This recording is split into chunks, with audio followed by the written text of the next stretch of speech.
দেখো, আমার রান্নাঘরে আজকে তোমাদের একটা চিকেনের রেসিপি শেয়ার করছি।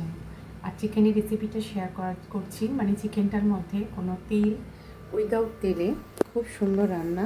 নমস্কার বন্ধুরা, তোমাদের সাথে দেখো, প্রথমে চিকেনগুলোকে কিছু মশলা নিয়েছিলাম, যার মধ্যে পেঁয়াজ ছিল, রসুন ছিল, গোটা গোলমরিচ ছিল, হ্যাঁ, একটু আদা কুচি ছিল, আর কয়েকটা কাজু বাদাম ছিল। সবগুলো নেবে আর এদিকে চিকেনগুলোকে নুন আর একটু সামান্য ঘি দিয়ে বা বাটার দিয়ে বা তেল দিয়ে মাখিয়ে এগুলোকে এয়ার ফ্রায়ারের মধ্যে একটু রোস্ট করে নেওয়ার পর এগুলোকে তুলে নিলাম।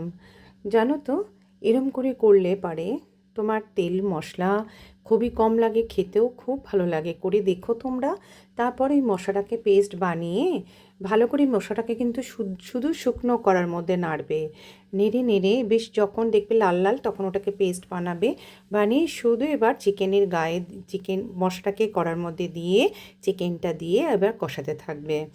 দেখবে অটোমেটিকই তোমার তেল লাগবে না। একটুখানি কাশ্মীরি লঙ্কা গুঁড়ো দিয়েছিলাম রঙটা হওয়ার জন্য, আর তারপরেতে দেখো সুন্দর একটা কালার এসেছিল আর খেতে হয়েছিল খুব সুন্দর। অপর থেকে ধনেপাতা কুচিয়ে দিয়ে দিয়েছিলাম, আর যেটা দিয়েছিলাম একটু কসুরি মেথিও দিয়েছিলাম। খুব ভালো হয়েছিল খেতে।